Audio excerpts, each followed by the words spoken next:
11. We met George on Saturday. In the early morning, dark grey clouds roll in with little warning and dump sheets of rain that pound and shake our balcony window. It's our first taste of precipitation in nearly half a year, and I stare out at it, pushing away the thought that the sudden change of weather is an omen, a sign of what will happen today. Ji-yoon's furious voice drifts from Amma's room. I am not wearing that ugly dress. Didn't you look outside? It's raining. The weatherman didn't say anything about rain. Why do you need a weatherman to tell you? Just look. But do you want to look good for your first meeting with George? Amma pleads. The dress is beautiful. What would you wear instead? I won't allow you to go in those sweatpants. Ji-yoon, don't you dare. I never said I was going to wear sweatpants. I'll wear jeans.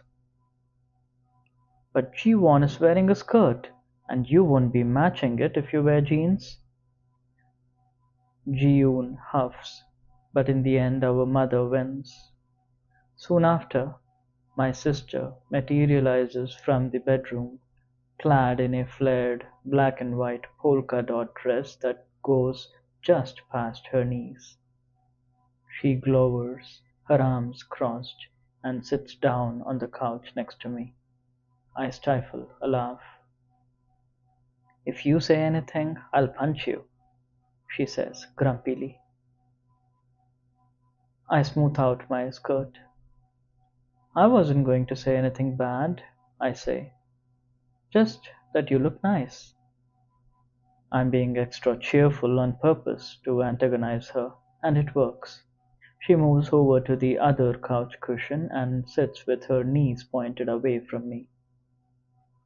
Amma picked out my outfit, too, a long, flowy satin skirt and a loose ice cream colored blouse that's one size too big for me. It's not my style at all. Like Ji-yoon, I prefer simple, comfortable clothes, things like jeans and sweaters, but I won't complain. There's no point. With Ji-yoon and me, Amma is stubborn about getting her way, maybe because she could never defy Appa, not even a little bit. The blouse is my mother's from a decade ago. She pulled it out of storage this morning. Every time I move, I catch whiffs of dust and mothballs. Amma made me put on earrings too. They are chunky gold hoops that get tangled with my hair every time I shake my head. Even so, my outfit is better and much less embarrassing than what Ji-yoon is wearing. We sit in silence, listening to the patter of rain and the sizzling sound of our mother straightening her hair. Oma is vain. She always has been. Nevertheless, Ji-yoon and I are surprised when she emerges, her hair sleek and pin straight, a careful layer of makeup painted over her face. She is wearing a white chiffon dress that offsets the bright coral red of her lips. She falters when she sees our startled expressions. Too much? She asks. No, of course not, I say, even though it definitely is too much, especially for a weekend lunch. Ji-yoon heaves a great big sigh when we step outside. The rain is relentless.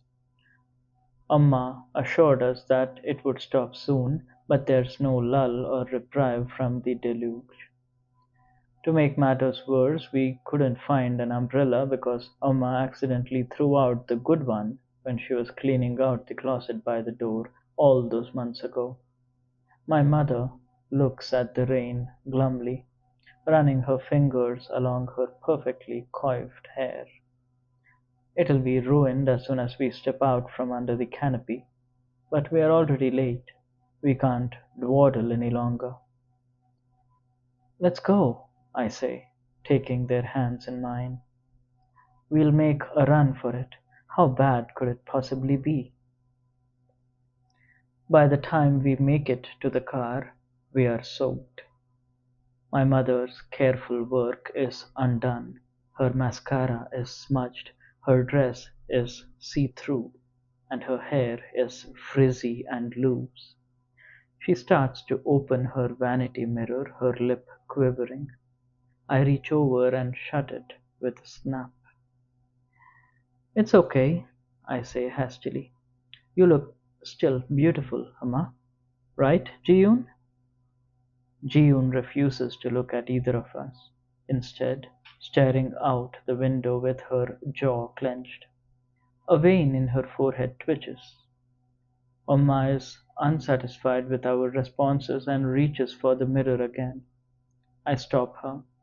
If she sees her hair, she'll pitch a fit, and the thought of having to go back upstairs and start all over again makes me nauseated. I just want to go and get this stupid meeting over with. Why don't you tell us more about George? I ask. What should we expect? Oma brightens up. She has been dying to talk about George. I've caught her biting her tongue and stopping herself more than once. You know me. I don't fall in love so easily. With your father, I had to be wooed. She stumbles over the word father. I pretend not to notice. With George, it was simple. He's such a humble man. He's the opposite of your father. This time there is no hesitation. She glances at me, then at Jiyun in the rearview mirror as if seeking our approval. What does she mean? Do I really want to know? I'm so lucky, Oma says. I felt so alone, but now I have George. She pats my hand. And you too, of course. 12. George has picked a Chinese restaurant that we have never heard of. When the three of us arrive, it's a little after 12 p.m., and the parking lot is empty. The only other car there is a Ford truck that my mother points at. George's car, she says. The truck looks new, and as we walk by it, I see a bumper sticker on the back. I'm Republican because we can't all be on welfare. Before we step inside the restaurant, Amma flutters around Ji-yoon and me like a butterfly in a garden. She fixes our rain-soaked hairs and pulls invisible threads from our clothing. She's nervous. I fix her lipstick for her and wipe away the smudges of mascara around her eyes. Do I look okay? She asks.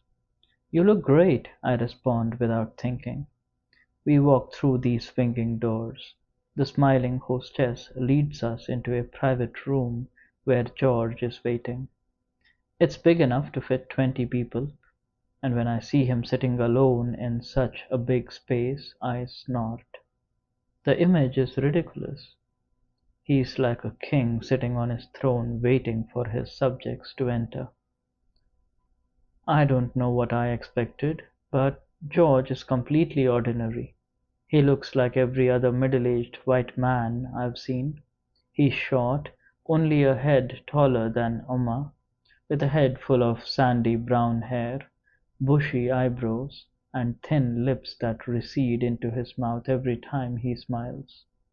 His nose is upturned, and I can see the hair inside peeking out.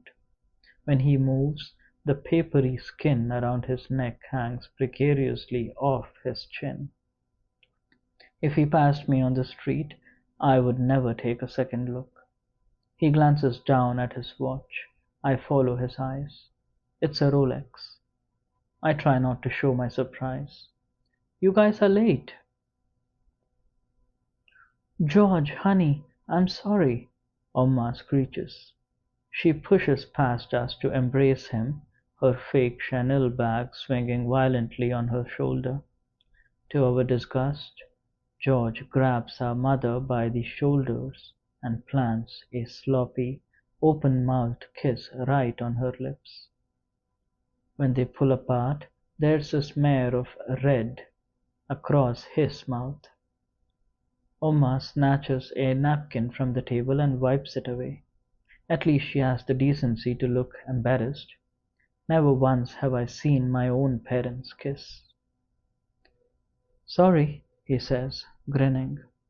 I was excited to see your mother. Neither Ji-yoon nor I respond. George rubs my mother's back and as he does, his forehead creases with concern. You guys are soaked. What happened? Did you go for a jog in the rain? We didn't have an umbrella, Ji-yoon mutters. This won't do, George says. He unzips his jacket and wraps it around Amma's shoulders. Hold on, let me go look in my truck. I think I have some extra clothes in there for the girls. We're fine, I say, shaking my head. He admonishes my mother, though his voice is gentle. You're going to catch a cold like this. You should have called me. I would have been happy to come to your car with the umbrella to get you. When the waitress comes, I'll ask her to turn up the heater. Finally, he turns to Ji-yoon and me, reaching out to shake our hands. It's so great to meet you lovely girls, he says, looking directly at me. You're Ji-yoon, right? He says Ji-yoon like he's talking through a mouthful of gravel. From his mouth, my sister's name is garbled, almost unintelligible. No, no, Oma laughs. This Ji-won. Don't you remember? I showed you those pictures the other day. I remember. Ji-won. He doesn't do any better with my name, saying one as though I'm a prize hanging on the wall of a county fair. You're saying our names wrong, Ji-yoon interrupts. Her tone is flat and unamused. Oma glares at her. Even though George is smiling, I can tell he's not happy with my sister. The edges of his weak lips tug downward, leaving him in a pained grimace. Already I know that he's a man who isn't used to being corrected. Okay, how should I say them then? It's obvious that he'd rather be doing anything other than standing here in front of us being schooled by a 15-year-old girl. The first syllable is more like the word genius, she explains. And you're saying one too harshly. It's more of an sound. G1. George's forehead is the first part of his face that turns red. The color sweeps downward until it reaches his neck. Nobody says anything. Oma glances nervously from Ji-yoon's face to his. After what seems like an eternity, George says, I see. Thanks for letting me know. His voice is measured, polite. It doesn't match his expression. You know, I learned a lot of Korean when I was back in Seoul, but it's been such a long time, and to tell you the truth, pronunciation isn't my strong suit. If it bothers you that much, I can give you both nicknames. Ji-yoon's eyes narrow. Nicknames? Yes. You can be J.H. And you, he points at me with his index finger. I'll call you J.W. Jiyun opens her mouth to argue, but Amma intervenes. She picks up the haphazardly stacked menus from the middle of the table and slams them down. The plastic covers meet the wood with a loud slap. "That's enough," Amma says. "Why don't we order some food? I'm starving."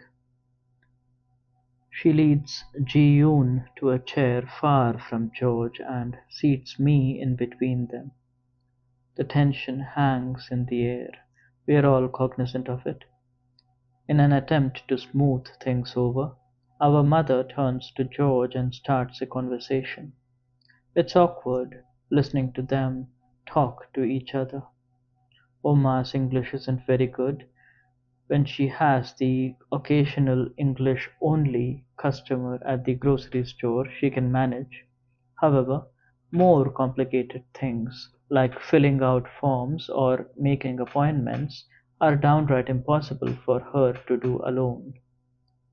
To us, she speaks only Korean, and when there are words that Jiyoon and I don't understand, she uses the translation app on her phone.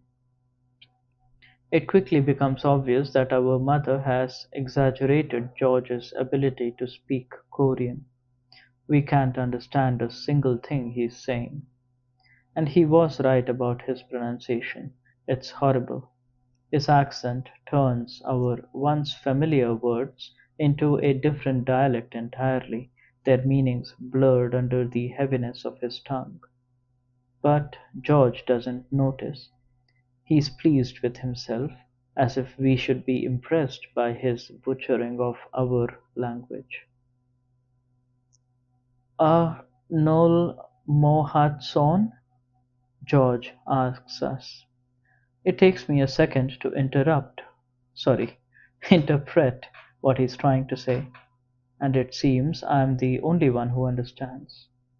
He's asking, "What did you do today?" But Jiyoon looks bewildered, and it's obvious Oma has no clue either. She smiles and nods before saying something completely unrelated. "I like Chinese food," she says in her broken English. "Good job." George frowns. "No, no," he says. He tries again. Noor mahi so." "Chinese," Amma says loudly. She motions at the menu. "You know tang suyuk?" "Oma, he's asking what we did today. He's not talking about the food." "Oh," my mother brightens up. "Oh, Neol Mahasiuyo," she says, correcting him. George tries to imitate her, his lips puckering. After a few seconds, he throws up his hands in exasperation. I'm not surprised at all when their conversation comes to a standstill again a short while later. They try to understand each other, but these attempts are futile. They talk in circles without making much sense. Whenever it happens, Jiyun and I are forced to intervene to help them communicate. Our only role in this strange play, it seems, is interpreter. How is it possible that they've been seeing each other all this time and they can't even communicate? I envision them out and about together, grunting and pointing their hands at each other like cavemen. "They're saying it's going to be pouring for the next few days," George says. "Pouring?" Amma asks, perplexed. She reaches for the pitcher of water in the middle of the table. "No," George says. He grabs her wrist to stop her. "Pouring." Omma's expression remains puzzled, and he raises his hands and wiggles his fingers in a downward motion. "Like rain." "Rain? Pouring?" "Amma," I interject, unable to hide my frustration. "He means it's going to be raining a lot for the next few days. That's what pouring means." "I know," my mother says. waving impatiently and cutting me off. I know. I roll my eyes. George puts his arm around Uma and squeezes her. You'll have to take my umbrella when you go. I think I might have an extra one in the car, too. Take both of them. Hearing this, Uma's face lights up. There's so much happiness in her expression that I feel a sharp twist in my gut. There is a quick knock on the door. George yells, "Come in," and it slides open, revealing our waitress, a slim Asian woman dressed in a red and gold embroidered kipao. She bows at each of us in turn before stepping inside. Her jet black hair is tightly coiled into a neat bun at the top of her head. A single red chopstick, the same shade as the kipao, pokes out from the middle. George's eyes widen when she walks in. He rakes his gaze over her body, stopping at the soft mounds of her chest. His boldness repulses me. "Thank goodness you're here," he says. "We're starving." Disgusting. The waitress giggles, covering her mouth. Rather than be upset at his obvious attempts at flirting, my mother is chuckling, her head nestled comfortably on George's shoulder. How is it that she hasn't detected everything wrong with this scenario? I peek at Ji-yoon. She too is unamused. "What would you like to order?" the waitress asks. I fully expect George to ask what we want to eat, but he doesn't. He ignores all of us, Oma included, and begins ordering feverishly. "We'll get the chow mein, kung pao chicken, sweet and sour pork, and broccoli beef. Oh, and an order of fried rice with shrimp. No spice." "But I like my food spicy," Ji-yoon interjects. "And isn't that too much food? It's just the four of us." "No spicy," Uma says. "George can't eat spicy."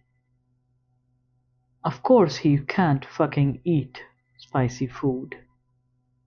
The waitress finishes jotting our order down in her notebook. "Great," she says. "Please let me know if you need anything else."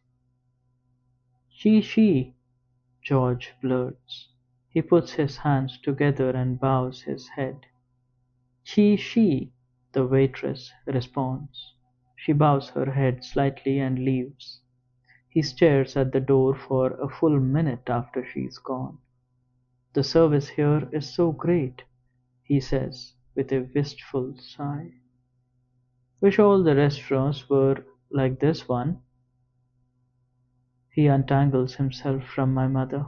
"Hold on, there's something on your face." He rubs the side of her nose with his index finger. "There." Ignoring Ji-yoon and me, the two of them launch into another nonsensical conversation. Despite the language barrier, George and Amma seem to be having a good time together, much to my disappointment. Ji-yoon keeps glancing at them, and though her hand is lying on the table, I see her fingers twitching. In her head, I know she's scratching the shit out of her ankle. The door slides open again and servers dressed in black and white enter, platters of rice and meat overflowing in their arms. George cranes his neck, staring out the door. He's scouring the other room for our original waitress. Next to me, Ji-yoon clenches her fists. We look at the mountains of food. It makes me anxious, the sheer amount that has arrived in front of us. George has given up on searching for the waitress and turns his attention back to the table, scooping piles of noodles and rice onto his plate. He doesn't serve Amma. or any of us first, like our father would have done. On the rare occasions we went to a restaurant, Appa would make sure that we had enough to eat before getting anything for himself. Oma leans over and cuts George's pork and chicken into little pieces.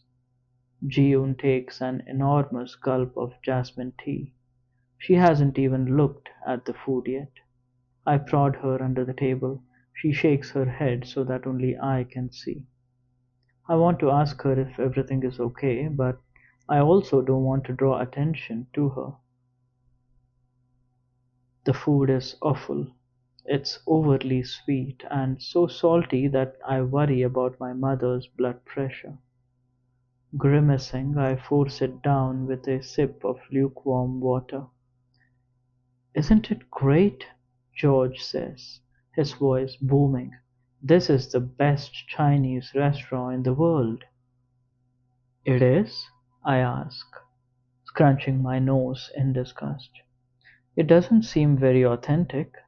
There are some other places in the San Gabriel Valley that I think." "I've been to China. Have you?" "No, but trust me on this. When I was in Shanghai for a month in '87, and this restaurant is so much better than what we have over there. I swear on my mother's life." Jiyun scowls. Swearing on your mother's life is something so American, so white, that neither of us can truly understand it. In our culture, swearing on your mother's life is probably one of the worst sins you can commit. What is there that's more important than your mother, your father, or your grandparents? It doesn't sound like George has ever heard of filial piety. Even after an hour, there's more food left over than we could possibly eat in a week. Oma scoops it into takeout containers and places them in plastic bags, tying the loops into neat little bows. "You take it," she says to George. "Your dinner this week." He nods enthusiastically and pays the check with a $100 bill that he slaps down onto the tablecloth. His wallet is flush with cash, the leather stretching around it. I don't know if I've ever seen that amount of money in my life. It looks like $1,000, maybe two. Uma glances at it before turning away, but it's too late. I've already seen the hungry gleam in her eyes. Outside, my mother clings to George, their hands crushed together. She doesn't want him to go. She doesn't want our time with him to end. The rain has cleared just as she predicted, and though the sky is still cloudy, slices of blue and sunlight have broken through. "It's such a beautiful day," Amma murmurs. "I don't want it to go to waste. What if we went for a walk?" Ji-yoon groans. "I don't want to," she says in an uncharacteristically childish whine. "Besides, everything is wet." "Oh, don't be silly, JW," George says. "If your mother wants to go for a walk, we should go for a walk." Ji-yoon glowers at him. "I'm Ji-yoon, not Ji-won." "Right, sorry, JH." We are forced to follow behind them on a narrow sidewalk. Ji-yoon and I walk slowly and the gap between us and them grows until the two of us are a quarter of a block behind them. Only then does my sister grab me, wrenching me backwards. "Hey!" "What a jerk!" Ji-yoon hisses in my ear. "How do we get rid of this clown? I don't ever want to see him again." "Can you stop?" I don't like him either, but at least you can wait until we get. Wait for what? This is ridiculous. Ahead of us, Oma and George have come to a sudden stop. They turn and wave, motioning us to join them. George cups his hands around his mouth. What's going on, slowpokes? He calls out. I pull free from Ji-yoon's grasp and hurry forward. She continues to grumble behind me, walking at the same sluggish pace. They have found an ice cream shop in a dilapidated strip mall. We step inside, the bell on the door tinkling above our heads. It's as if we are transported into an ice cream parlor from the 80s. The interior is outdated and old. The floor is covered in dark stains and deep gashes. There's an unpleasant, sour odor lingering in the air. George looks around. They don't make them like this anymore, he says. I miss the good old days. Kids nowadays are too soft. Oma badgers me until I get a cone. I won't get anything unless you get something, and George won't get anything unless I get something, she says reproachfully, while Ji-yoon stands in the corner haughty and unimpressed. George gets rum raisin and Oma gets vanilla. I order mint chocolate chip. Hey, the sun is coming out, George says, peering out the window. Let's eat our ice cream on that bench over there. Everything is still, glistening, soaked in rain. Oma fusses about getting wet. George frowns. You girls are too high maintenance, he complains. It's just a little water, it won't hurt you. He grabs Oma, tugging her down. She shrieks as she falls straight into an icy puddle in the middle of the bench. George cackles and then he reaches for me, his hairy arm outstretched. I turn, but he's too quick. His fingers wrap around the back of my arm, grazing my ribs. He pulls me down, the ice cream in my hand falling with a wet splat on the floor. Oma is talking, her voice high-pitched and upset, but all I can see and hear is George, his eyes straying down to my neck, to the softness of my chest. For the first time, I notice that his eyes are blue, a pale, icy blue that reminds me of the Niagara Falls, where my father took us on vacation 6 years ago. I don't know why I didn't notice them before. 13. I'm in a room the size of a refrigerator box. It's claustrophobic, the walls barely an inch from my face. There's no room for me to move, and the light is so dim that I can hardly see. It's suffocating, lightheaded. I try to turn my head, but it's no use. If I stop panicking and focus, I can see something glittering on the walls. I run my fingers along the mysterious glossy objects, trying to find a way out. They are lumps, rounded, slippery mounds of all shapes and sizes. I poke and squeeze them, trying to understand. What the hell? Where am I? I try to remember if there had been anything peculiar about the evening before I went to sleep. But there's nothing. It was a normal night. Except you were thinking about George's eyes. A shrill buzz. Just as I'm trying to find the source of the noise, the light flickers on. I blink into the brightness. When my vision adjusts, I scream. Eyes! There are eyes everywhere. They watch me, trailing my every move, glassy fish eyes, shining like marbles, eyes that remind me of a rabbit's, our class pet in the third grade. We found him dead in his cage one morning and cried collectively, our bodies heaving as the teacher tried to restore order. Eyes that might belong to a deer, perhaps the one my father accidentally ran into on the road, causing the front bumper of his car to fall off.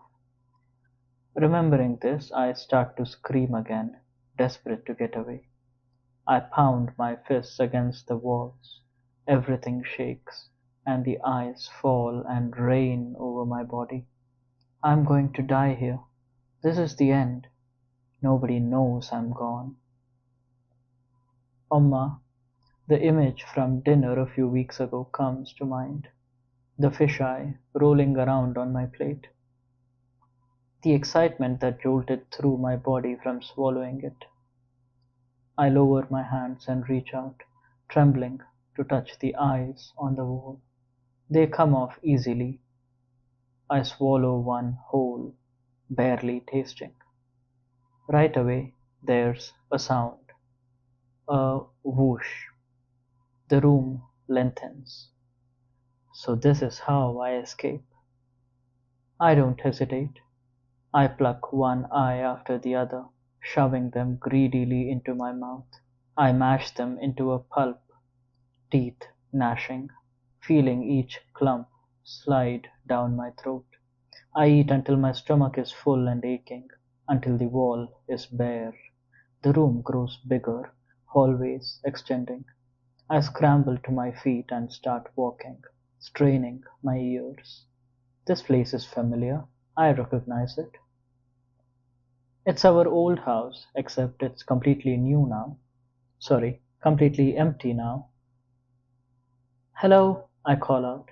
Is anyone here? My words echo, ricocheting back to me. At the end of the hall, I see what used to be Omma and Appa's old room. It looks empty, but I move toward it. As I step over the threshold, a light blinks on above me, blindingly bright. There's something on the floor, a plate. In the center, a shimmering orb marked with a slash of blue. I crouch down to take a closer look. It's an eye, a human eye, clean and white and beautiful without any blemishes. A ring of black around the iris. The blue is so familiar I can't stop staring. It might be the most mesmerizing thing I've ever seen. This time I feel no terror. It's hunger that propels me, desire. My hand darts out and snatches the eye from the plate, and before I can think, I shove the entire thing into my mouth. The cartilage is thick and tough. I bite down until it pops, bursting open, its salty liquid oozing down my throat. It's so good. There's a hint of sweetness, a lemony tang, almost like a cherry tomato. I swallow the last drop and watch as the house grows bigger. It's still our old house, but it's huge now, the size of one of the mansions I sometimes pass on the way to school. I've never been inside a place like this. Though I'm no longer stuck in that cramped, enclosed space, there's a sense of dread that lingers. I still don't understand where I am or why I've been brought here. I want to leave, to get out. The brightness dims, the room grows dark. I look down at my hands. They are sticky and covered in a dark substance. Stumbling back, I hold my shaking fingers up to the light. It's blood. They are covered in blood. I jolt awake, my heart pounding in my ears. My face is drenched in sweat and tears. Next to me, Ji-yoon is hugging her pillow tightly to her chest. her long dark hair spread out on the bedspread like a fan. Moonlight slants in through the blinds and falls onto our desk, illuminating my sister's collection of solar-powered bobbleheads, which move and bounce even when it's night. Their cartoonish eyes follow me. I try to piece together the dream, to make sense of it. Instead, for some inexplicable reason, the image of my mother's garden comes to mind. On the day we were moving into our house for the first time, the back of our car loaded with boxes, my father clapped and sang along with every song that played on the radio, even the ones he didn't know. He was elated, ecstatic. June and I glanced at each other, made shy by this version of him, the one we saw so rarely. Appa wasn't an unhappy person, not necessarily, but while his anger was a great and terrible thing, sending us scrambling for cover whenever it reared its ugly head, his happiness was modest and subdued. The only other time we had seen him like this was the day he broke the news about buying the business.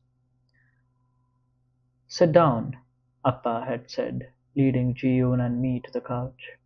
Oma hovered behind him, her hands clasped together. My sister's first response was to worry, to let her fingers trail down to her ankle. It was all so formal. Never once had we been asked to sit down on the couch like guests. At first, our father's expression was inscrutable, but soon the words began gushing out of his mouth, faster and faster until he was flushed and talking unintelligibly. His behavior confused me. "Is everything okay?" I blurted. "Yes," he said. He was laughing and crying at the same time. "Yes, everything is fine."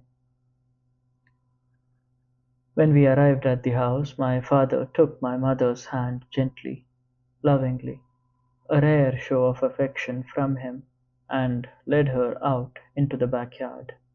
It was small and overgrown with weeds, the yellow dandelion flowers swaying in the wind. Maybe it was beautiful because it was ours. Ji-yoon looked around. I shielded her eyes from the sun. We clung to each other without talking. I knew what she was thinking, what she was feeling.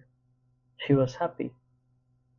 Soon, Oma transformed the backyard into a flourishing garden, working at it until there wasn't a single inch of unseeded soil left on the ground. There were fruits and vegetables and purple hyacinths, and an angel's trumpet tree that was covered in fragrant flowers. On some evenings, Ji-yoon and I would pluck the pink petals off the tree one by one and inhale their sweet perfume until we felt dizzy.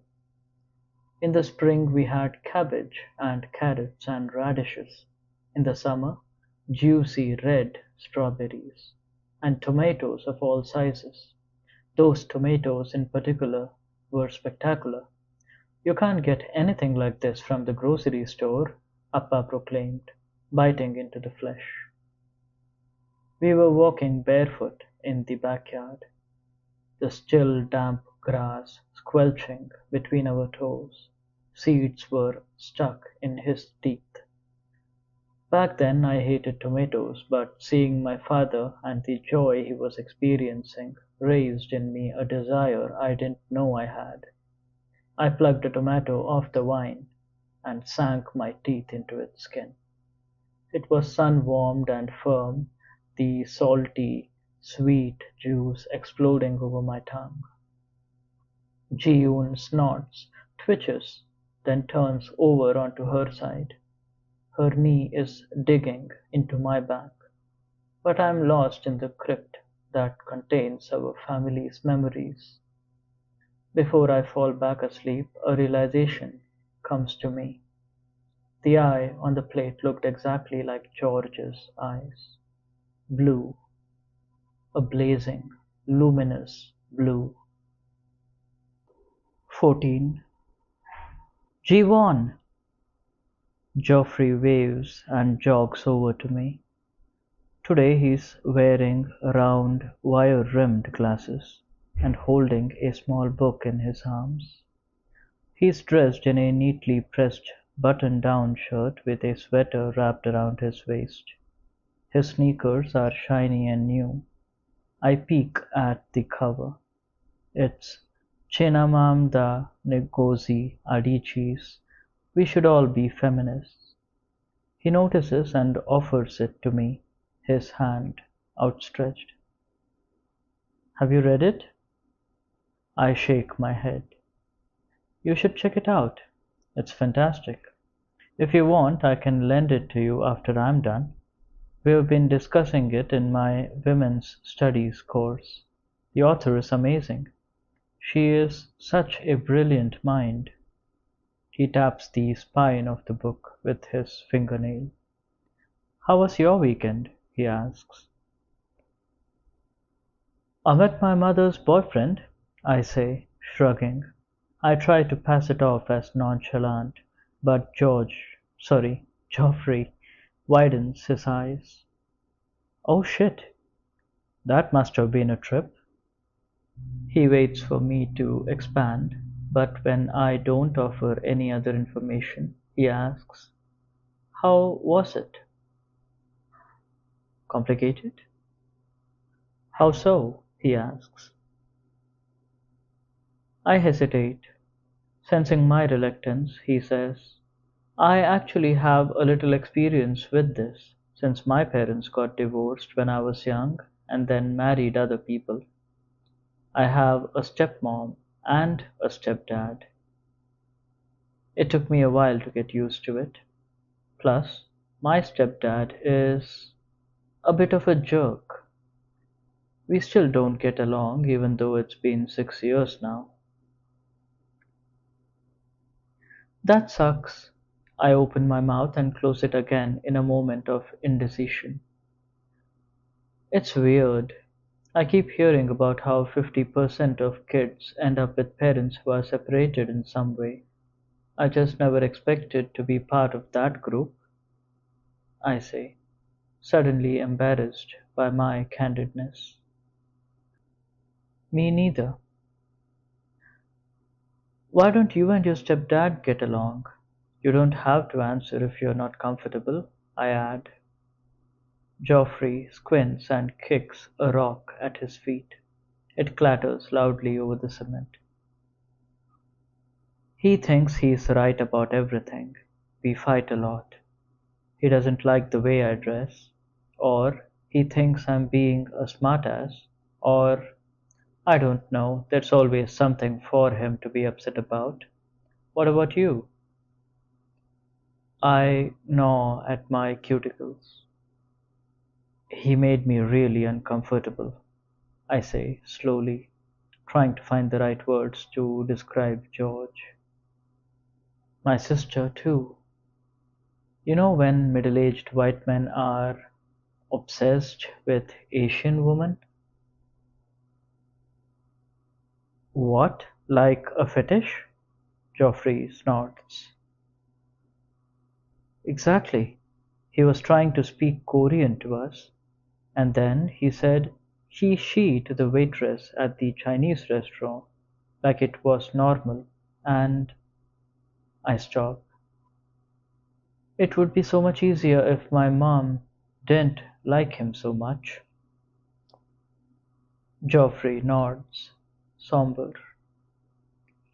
There were so many times when I wanted to tell my mom how much I disliked John and how much I didn't want her to marry him. At the end of the day, though, it's her life and her decision to make. I didn't want to impose. That wouldn't have been fair for me to do. But it's a hard situation to be in. That's very mature of you. He shrugs and pushes his glasses up his nose. I try. You know, Chinamamda Ngozi Adichie has a fascinating TED Talk that touches on this subject. It's about the danger of hearing only one perspective on a topic and the generalizations and assumptions that come from that. Is it possible that he's not what you think he is? When did your parents divorce? They are not divorced, I say quickly. Oh, okay. Separated then. It's been 3.5 months now. Maybe that's coloring your opinion of your mom's new boyfriend. I guess. Maybe he's like that with all women, not just the Asian ones. It's supposed to be a joke, but after I say it, I'm left burning with embarrassment. Nevertheless, Geoffrey laughs. I'm here for you whenever you need to talk. It's surprising how Geoffrey has come barreling into my life when I least expected it. Walking next to him, I'm keenly aware of his closeness, the way his arm brushes against mine. I'm impressed by his intellect and his knowledge of the world. Even though my interactions with people have been limited, I'm certain that I've never met anybody like him. I want him to like me desperately, in a way that I haven't felt in a long time. I want him to be my friend, someone I can trust. But do you remember what you did to your old friends? After high school, my best friends, Jenny, Han Buell, and Sarah, left me behind. Since then, I've been guarded, careful with new people. I'd be lying if I said I wasn't lonely. I see students on campus, clustered in groups. They laugh and talk, and I just stand there, wondering why I can't ever seem to fit in. Geoffrey and I are early to class, and we look for a spot in the front row. There already, sitting in one of the middle seats, is the pretty black girl with whom I bumped knees on the very first day. She looks up and smiles at me, and without thinking, I make a straight line to the seat next to her. I take the seat to her left. She turns, and I'm stunned by her beauty. Her eyes are pools of honey, liquid gold, and they are framed by a thick set of eyelashes that I'm certain belong in a mascara advertisement. A sprinkle of freckles is scattered across the bridge of her nose. I catch myself staring and pretend to dig around in my bag to make myself stop. "Hi," she says. "I'm Alexis." I'm shaking her hand for too long, and I realize that Geoffrey, who is sitting to my left, is watching this whole interaction with a frown.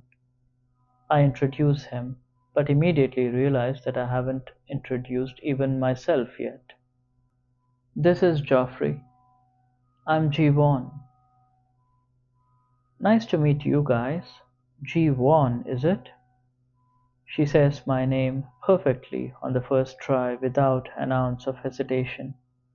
"You're in my lit class, right? With Professor Hollan?" "Oh, yeah. I didn't realize we were in other classes together." Professor Alanda, who entered the classroom while we were talking, clears her throat. We snap to attention, turning to the front. But I can't help but glance at Alexis one last time.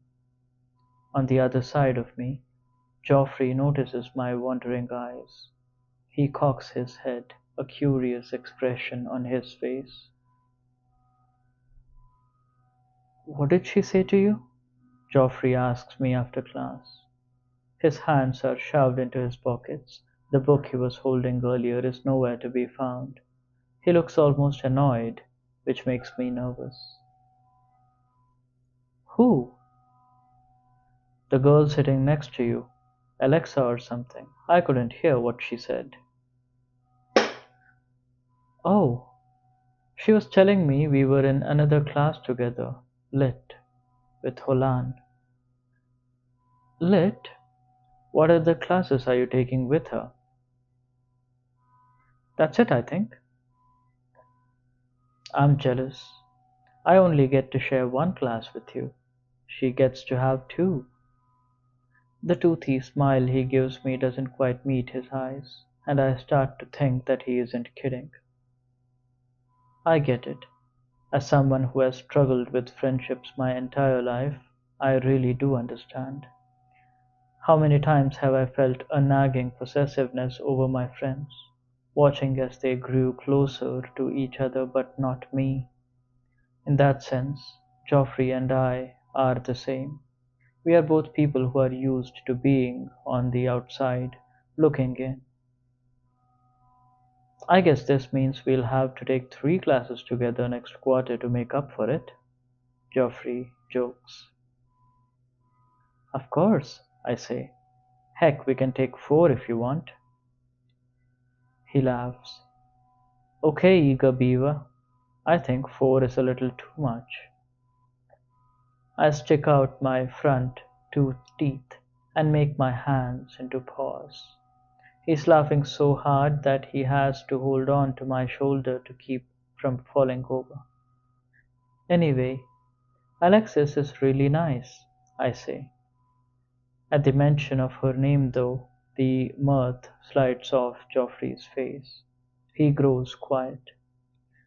To offer him some reassurance, I say, "You don't need to worry about her. I completely understand you." He seems a little taken aback, but he nods. This time he puts his hand on my shoulder purposefully. We get each other. We do. We stand there facing each other. The birds are chirping around us, the air is warm, and the leaves on the trees surrounding the quad are turning red and cold. There are students everywhere, walking, talking, and laughing. I'm one of them now. I belong. They are enjoying the fall weather, and so are we. Without warning, Geoffrey snatches my phone out from my pocket. The intimacy of the action catches me off guard, and dials his number, calling himself. I watch his phone screen light up in his hand. There, he says. Now we can talk to each other whenever we want.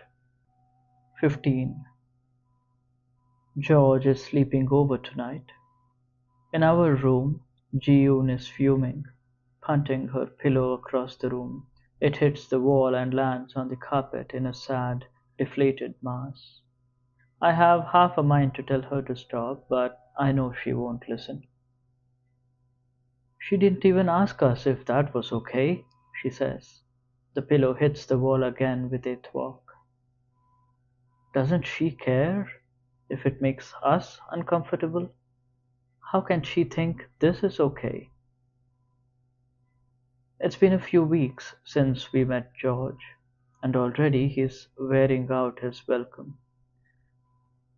He has been at our apartment almost every single day, taking up the spaces where my father used to be, the empty spot at the dining table, the right side of the couch. It's all wrong, but I smile and nod and pretend like everything is fine. George's piercing eyes are on Jiyun and me constantly, watching us, judging us, peeling us back layer by layer. There's a hunger in his gaze, as though we are his prey. Sometimes when I turn and catch him in the act, he doesn't even have the decency to pretend like he isn't looking. I see his eyes and am reminded of my dream. Can't you say something to her? Jiyun asks. It's not too late, you know. To say what? He's already there all the time. Does he really have to sleep over too? If you have a problem with it, you can tell her yourself. She glares. Why can't you just be on my side for once? I'm always on your side, I retort. She picks up the pillow. If you hit me with that thing, thwack. I leap up and grab her, throwing her to the ground. She screams. The door creaks open and in the doorway, our doorway, is George. His eyes are twinkling. Whoa, whoa, you guys! Having a pillow fight without me? At least let me watch. Immediately we scramble away from each other. Jiyun crosses her arms over her chest. I smooth my hair down. George chuckles and raises his hands in the air, palms facing us. Just a joke, girls. Your mother asked me to tell you to keep it down. He shuts the door behind him as he leaves. As soon as he's gone, Jiyun slumps over the bed. He's so gross. I hate him. I pet her head gently. I know. Then why can't we do anything about it? Why can't you say something? You think Amma would actually listen to me? I say. In response, Jiyun pouts. It's only one night, I point out. I'd be surprised if he wanted to stay in this piece of shit apartment for more than one night. Besides, it's hard sleeping next to Amma. Don't you remember when you used to nap next to her and she'd be flailing all over the place? She sighs. You're right. Let Oma be happy, I say. After everything that's happened to her, don't you think she deserves to be? Yes, Ji-yoon says in a fluttery breath. She deserves to be happy, more than anybody else I know. She closes her eyes, leans back against my chest. The smell of her shampoo, artificially fruity, wafts into my nose. She's as light as a feather, lighter than air. I rest my arms around her shoulders so that she doesn't float away. There are things I know that Jiyoon doesn't. A week after our father left, I came home to find Oma sitting on the floor. The apartment was dark, and when I flicked the lights on, her ghostly figure, matted hair tumbling down her face, loose, white nightgown, scared me so much that I screamed. After the rush of adrenaline subsided, I realized it was my mother. I crouched down and touched her shoulder lightly. Oma? She was in a trance, staring straight ahead. Her eyes were blank. I snapped my fingers and clapped my palms together in front of her pallid face. Still, she didn't move. I shook her, tugged at her hair, splashed water against her pale cheeks. I thought she was broken, my poor mother, that all I had left of her was this empty shell. Oma! I screamed. Wake up! Wake up! I wanted to call Appa, but I remembered that he was the one who had done this to us. He was the one who had torn us apart. He was the reason Amma was like this. In any case, I wasn't sure if he would answer, and I was too afraid to try. Just as I was about to dial 911, my hand shaking, my chest heaving, Oma looked up at me. I want to die, she said. My blood chilled. Had I misheard her? I couldn't believe she had said such a terrible thing. But she said it again, her voice softer this time, the words dissolving into the air. I want to die. "Stop," I said. I was sobbing. "Stop it! You're scaring me." "Hold me?" she asked. She had never asked me that before, and as I reached for her, I felt clumsy and foolish. I wrapped my arms around her quivering frame, felt the goosebumps all over her cold skin. Her tears dripped onto my hands, onto the carpet. I watched them fall and had the sudden realization that our roles had reversed. Somehow I had become the mother and she the daughter. Her weight was heavy against me, her head resting on my chest. I wondered if she could hear how fast my heart was beating. There was a delicate, tenuous thread tying us together. If I moved, would it break? Just in case, I held still, as solid and unmoving as a statue. Eventually she pulled away from me. The laxity in her face was gone. By then, my arms were aching from holding her for so long, and my shirt was wet, dripping with her tears.